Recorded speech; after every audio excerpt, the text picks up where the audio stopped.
Welcome to Interdependent Study, our podcast where we engage in the learning and unlearning work for social justice and collective liberation. I'm Damien. And I'm Aaron. Thank you for joining us today. For those new to our podcast, Interdependent Study is meant to be a space and community for folks who believe in and want to do the work for social justice. That's right. Each week we'll bring something new to the table, discuss our thoughts and feelings about it through the lenses of who we are and where we can go for a more just society. We want Interdependent Study to be a space where we're always learning with one another. And Aaron is up this week.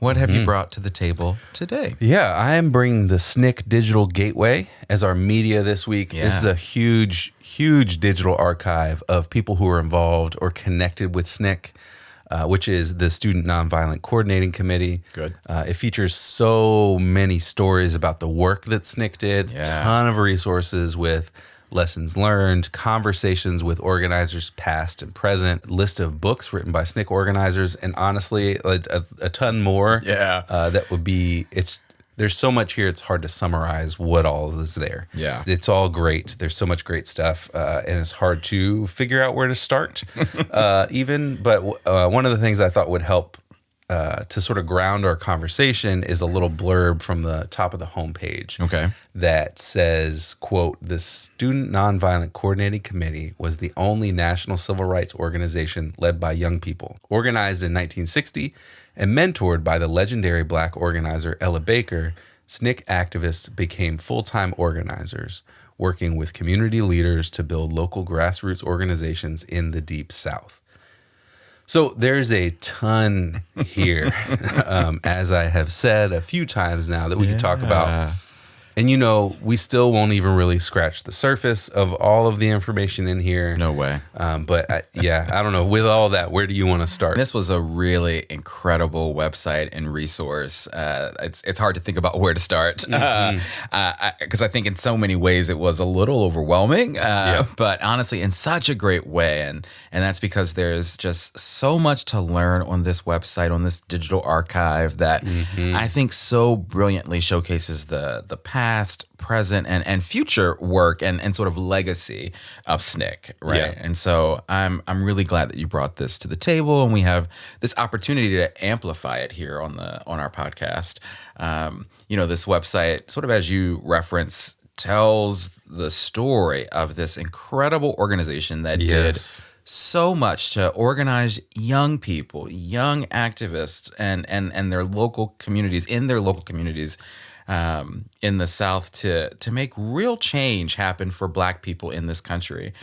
And it was so cool to learn about so many of the great leaders within SNCC. Folks we know about like Ella Baker, Julian Bond, Harry Belafonte, Stokely Carmichael, Medgar Evers, right? And so on and so forth. And like I said, we know those folks, but it also was amazing, I think, to learn about new people who I either hadn't heard about or, know very little about. And one of the folks that really stood out to me that I want to talk about was Gloria Richardson, born and raised in Baltimore, Maryland, my home, to a family of activists. And she ultimately became a leader of Cambridge, Maryland's arm of SNCC. And she was a badass. Like, she was radical in her work and in her activism and in her recognition of how racism permeated sort of every aspect of life in this country. And what was really cool to sort of read about and learn more about was how some of her radical beliefs and stances were difficult for even the national civil rights movement to deal with and comprehend. And, but her story, I think, is one of perseverance, and it's inspiring in terms of thinking about the work that is happening and is necessary today, right? Like how you stand in your convictions and your beliefs. I think there's a lot to learn from her story. So that was just really cool to read about and learn about from this website. Yeah, absolutely. I need to go back and read her story. Yes. That'd be great. The people section in general is incredible. Yeah. There is a large list of people who are involved, and then there is a list of SNCC staff members. There's a list of mentors and allies, lists of local organizers in Alabama, Arkansas, Georgia, Maryland, as you mentioned, Mississippi, and Virginia. And then there's a huge list of Freedom Summer volunteers. Oh, yeah. And I think there's another list on that page too. So the Freedom Summer volunteer list just is a list of names. Right. But those other pages, it's a list of names with pages attached. So you can click their name and then go learn about them. Absolutely. And find extra stuff about them. Like some of them I clicked through and I saw interviews that they gave later in life, or reports that they wrote for SNCC, all kinds of stuff, and really great things that you can use to dig into the story of the folks who were involved, which is just super cool. Amazing. Yeah. And so I want to mention a few people who are listed among the hundreds in the archive. One is a pair of folks, Anne and Carl Braden, who were a white couple. They were reporters for racial and economic justice, that beat in the South at the Louisville Times. They bought a house for Andrew Wade and his family. The Wades were a black family, and because they hadn't been successful in buying a house due to the openly white supremacist restrictions at that time. And so the Bradens helped them buy a house.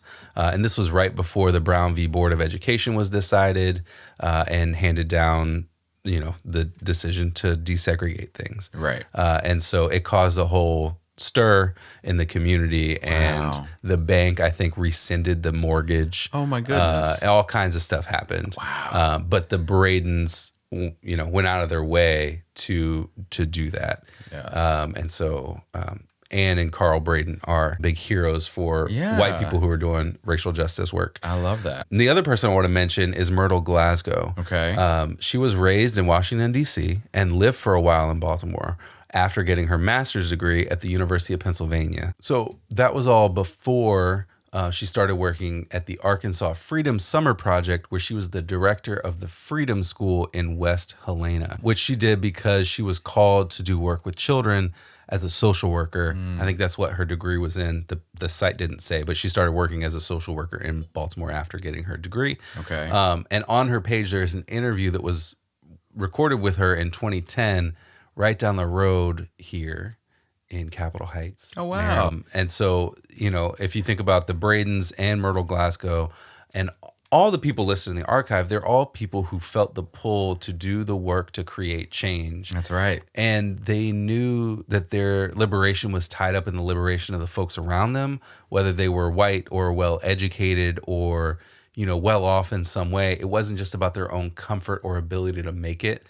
Everybody needed to make it. Everybody needed to have the situation changed for them to feel like they were gonna be okay. Yeah, I love those stories. I love, you know, the connection to Gloria Richardson. And like, you're right, like all of these folks are doing this work and because, as you say, they recognize that their liberation was tied to everyone's liberation, and that this work was necessary and needed to happen sort of at potentially at great risk to themselves. I mean, the story of those white folks buying that home for that black family is risky, right? Yeah. And so that's incredible. And again, that speaks to this, just how many folks are on this website. Like there's so many people to learn about.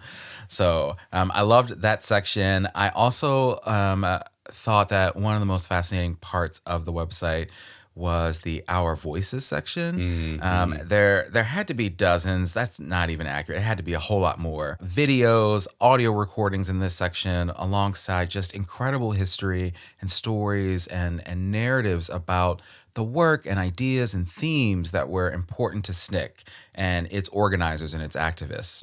And so that included things like how SNCC understood the importance of the notion of Black power as a catalyst in their work, to the role that women played in SNCC's work, to the importance and the role that learning from their victories and their setbacks played in their work, to even how like music was played such a critical role in their efforts and for their people.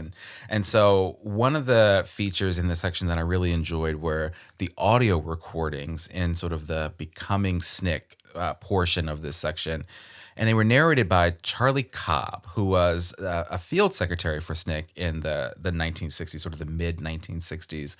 And Charlie helped tell some of the story of how the organization got its start, and why they embraced the practice of nonviolence in their work. That was just really cool and just amazing to be able to hear directly from people, right? That sort of those firsthand accounts, right? That sort of in the moment accounts, really, from the people who were there with this organization from the jump. I mean, it's just incredible to me that this website has all of this content for us to consume. Yeah, all of that is so, I don't know, it's amazing to see how much documentation was kept up. Yeah. And how much history was preserved to be able to talk this clearly and demonstrate this much about Absolutely. the work that they did and Yeah. who they were. So another part of the site dives into the background and stories called Inside SNCC. Yeah. And there's pages in there that explain the origins of the organization, the national office, field projects, and additional offices, SNCC culture, alliances and relationships, policy statements, and just a lot more. Yeah. And the page I want to talk about, which I just included in the a lot more, my previous sentence, is called Culture and Education, where they talk about their theory for education, which was to, quote, empower the people who were most marginalized by white power. This bottom-up approach to organizing meant that cultural and educational work was infused in and central to SNCC's work. So great. And they talk about all the work that they did to counteract the complicated voter registration exams that were prevalent across the South, with workshops and political education efforts that included even something like a comic book. Oh, wow. So they're trying to reach all kinds of audiences. Yes. They talk about freedom singing, which were songs that the organizers taught one another to calm and empower each other as they faced down white supremacy right in their face. It also eased some of the fear that locals had about the movement work And that the was work they were doing. happening. Yeah. And they mentioned, quote, people clapped and sang along with songs that expressed freedom in the face of oppression and courage in the face of danger. And people were carried away with the emotion and power that singing generated. I think it's just a really powerful example of cultural work that transcends the simplicity of the actual act of singing, Yeah. right? Or the actual act of creating a comic book to talk about voter registration, Yes. or putting together a workshop to talk Yes. about and help people understand how to get through the literacy exams. All of this is bigger than the sum of its parts, and so it's all just really amazing examples of how they worked together to face the white power structure. Yeah, and I love that. I love particularly thinking about, we've talked about, we've had other media here at the table that when we've talked about organizing work, and that's a clear example of how you need to take care of your people, right? Yeah. And really, as you say, such a sort of a powerful way to do that. Teach each other these songs and to keep people motivated and inspired and settled as they do this work. So that's awesome. That was definitely a great piece of this website. One of the other pieces of the website, and again, we're scratching the surface here, folks. Yep. The Today section of this website. I think it was a tremendous resource to sort of the present day organizing work and the activists who are doing that work right now, and how SNCC's work, its victories, its challenges, its lessons can all be useful in that work. And so they accomplished this through a number of videos featuring current activists reflecting on SNCC's work and relevance today, and trying to answer some really big questions and challenges that present-day activists and organizers are facing. In fact, one of the statements on the website of this section said this about the Today section, quote, "These questions and the answers of today's organizers speak to the enduring themes at the heart of SNCC's work, uniting with local people to build a grassroots movement for change that empowered Black communities and transformed the nation. The reasoning behind SNCC's thinking and the lessons they learned continue to resonate today." And I mean, again, with all of these sections, this one had such great content. And I would encourage anyone who's really actively engaged in organizing work to check it out, because the lessons around how to build coalitions, how to sustain your organizing work and your members, how to address conflict within your organization, and so on, I think are just a great resource to have if you're engaged in that kind of work. Yeah, there's really great examples of all of that. And, like I said before, I think it's an Ella Baker field report of all the things that SNCC had done in a specific year. So just really great resources to look back on and check that stuff out.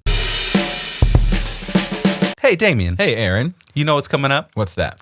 At least once this unseasonable heat wave ends. Okay. It's my favorite season. Ooh. The fall of the white supremacist, capitalist, imperialist patriarchy. October. Yes. And with that comes some cooler temperatures, and as the cool kids call it, sweater weather or hoodie season. I love sweater weather. That's right. This is the best season, the Indeed. fall, as you call it. And if you didn't know, folks listening, we've got a merch store where you can get a hoodie for the fall. Indeed. In fact, we've got lots of great apparel for the fall. We've got a few hoodies on our site, a long sleeve shirt, a nice pair of jogger pants, and even a mug for your hot cocoa or whatever you want to put in that thing. Indeed. And if you buy something now with promo code 15 off, that's 150FF, you'll get 15% off your total purchase. And you can use that code up until October 31st. So go ahead and get cozy for spooky season. Hashtag spooky season. I love it. Just visit our website, interdependentstudy.com, and click the merch link on the top menu, and you'll be transported directly to our store. And don't forget to use the promo code 15OFF. Man, I can't wait to see all this merch out there in the wild. I love it. All right, well, this feels like a good time to shift and talk about how this all applies to our day-to-day lives. We've been basically saying the same thing that I'm about to say, but I think this organization is a blueprint in so many ways for how to face down systems of oppression that are much bigger than any of us individually. Yeah. The cultural and educational work they did, political education, voter registration, bringing people together in unity around a cause and organizing them and giving them the tools that they needed to be successful in that work and learning from their failure. All of it was changing the culture of the world around them and opening up the structures as they existed in that time to allow people to live more fully and participate more fully in the world around them in ways that had been shut off to them for decades, for centuries, forever. Right. In so many ways, their work changed the way that we exist in the United States today. And so much of how they did that work is documented here in this archive. And I think that is, in some way, magic. Yeah. But I don't want to mystify it too much because they were also people. Real people. They were real people. They were just regular people. Yeah. And they cared and they knew that they had to do something to make change. And, this documents that. I'm just sitting here looking at you because I think that might be some of the most well-articulated, beautiful, brilliant application that you've ever brought to the table. And I think it speaks volumes to, you're right, the work of SNCC and the work that they did and the application and the ways in which we can continue to build upon all that they did, right? Yeah. And you're right, it's magic, but it's not. Brilliant. When I was trying to think about application, the application of this digital archive connects so beautifully to so much of what we've been talking about here on the podcast, certainly from the jump. But as recently as last week, when we talked about the amazing book, Our History Has Always Been Contraband. Yeah, true story. Talk about history they don't want us to know. Right, So, right. And this then, is it. boom, this beautiful website exists. And it details so much of the history of this incredible organization that is SNCC and the work that SNCC did throughout history in the pursuit and the fight for social justice in this country, right? And at every click, at every turn of the digital page, it just reminded me that this history is important. This history, this work is important for all of us to know, to learn about, to learn from, and to use in our lives, in our work. And it's important that young people are learning about this in schools, right? Young people are learning about these young people that were in SNCC doing this work, right? And, otherwise I think we're bound to regress as a society, as a country, and we're bound to have racism and white supremacy and the like prevail. And so, that's my application, that this entire website is the application, and it's so incredibly useful for all of us and, quite frankly, for our collective liberation. Yeah, well said. That's really thank great. you. Yeah. I had big shoes to step into. Yeah. All right. Well, let's talk about homework. How are we going to continue to learn about this beyond our conversation today? What isn't there not to learn, I know. right? Yeah. There's so much in here. It's hard to narrow down. Most of the pages throughout this archive have a list of sources. So the potential homework here is nearly limitless. I love it. One of the things that's referenced is the Anne Braden Oral History Project, connected to me mentioning Anne and Carl Braden earlier. Yeah. And that's hosted by the University of Kentucky Libraries. So they have a whole project, not just about Anne Braden, but about other people too. That's awesome. There are also 35 books written by SNCC veterans listed, one of which I want to call out, which I think we've mentioned here before. It's called This Nonviolent Stuff Will Get You Killed, How Guns Made the Civil Rights Movement Possible. And that's by Charles Cobb, who you mentioned earlier. Yes. And another one that's on the other recommended reading list is by Barbara Ransby, and is called Ella Baker and the Black Freedom Movement, A Radical Democratic Vision. And another one is by Howard Zinn, and is called SNCC, The New Abolitionists. So seriously, just so many resources to continue to learn from.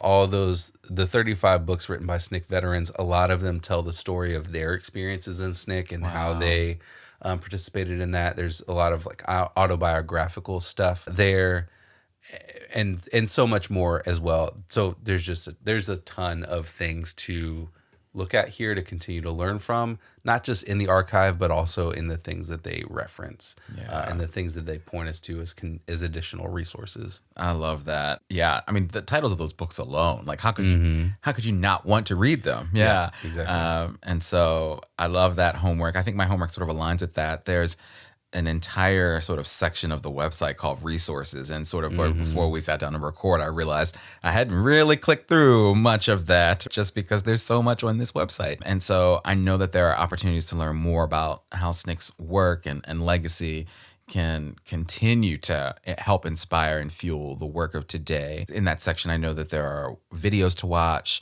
and to learn more about SNCC veterans that you talk about. There's more books, there's even podcasts to continue the learning. And so I just kind of want to spend some more time in that section, figure out what do I want to pull from, what do I want to bring here to the table. And again, with a website like this, there's just so much to learn. Yeah. It's constant. Yeah, it's great. All right. Well, I think that's it for this week. All right. And you're up next time. So what are you bringing to the table in our next episode? That is how this works. Yeah. I am going to bring an article to the table for us for our next episode. The article that I found is called Cop City and the Silencing of Dissent, and was published by The Nation and was written by Cori Bush and Rashida Tlaib, who are, of course, both United States representatives, which I thought was pretty cool. And I wanted to bring this piece or something like it to the table because we were just recently talking about the Stop Cop City movement, both on and off of these mics. And so I really wanted to find something to allow us to bring this back up, to talk about recent developments and updates about what's been going on with that movement. We talked about this movement, I guess a few months ago, right? At this point. Back in January, I think. January? February. Yeah. Wow, it is September, folks. Yeah. And so I found this piece, and the subheading for the article reads this, quote, "Officials in Georgia are covering up the police killing of a protester and waging a chilling assault on the right to protest." Yeah, so there's definitely a lot in this article. It's not terribly lengthy, but it's got some meat to it. And so I'm just really looking forward to reading it and getting to talk more about Stop Cop City and the work that's been happening by those great activists and where we stand with this. Yeah, and I know the RICO charges that came through, that court document is full of just wild stuff. Yes. Like I've seen a few lawyers and organizers post about it on Instagram, I think, and just call out specific sections that are just blatantly false, bogus. And it's so it's very interesting to see that these charges come through for the forest defenders in Georgia, and see them get RICO charges in the same place that Trump got RICO charges, and sort of seeing a parallel there in terms of how the state apparatus will use these kinds of things to silence dissent and silence organizers who are doing work to stop something that they think should not happen. So all of that and more is all wrapped up in this conversation. So absolutely. And this article definitely they address that. They address those RICO charges. And so I'm looking forward to our conversation about it. Absolutely. Next time. Yeah. All right. Well, with that, we want to thank you for joining us today and for listening to Interdependent Study. You know what I'm going to ask you to do here, but in case you forgot, please follow, leave a rating or review, share a podcast with the people in your life. Follow us on social media. Check us out on YouTube. Sign up for our email list to get notified about any new things we got going on behind the scenes. That's right. Thank you so much for listening. And remember, it's not about us, but it is about us. We'll talk to you next time.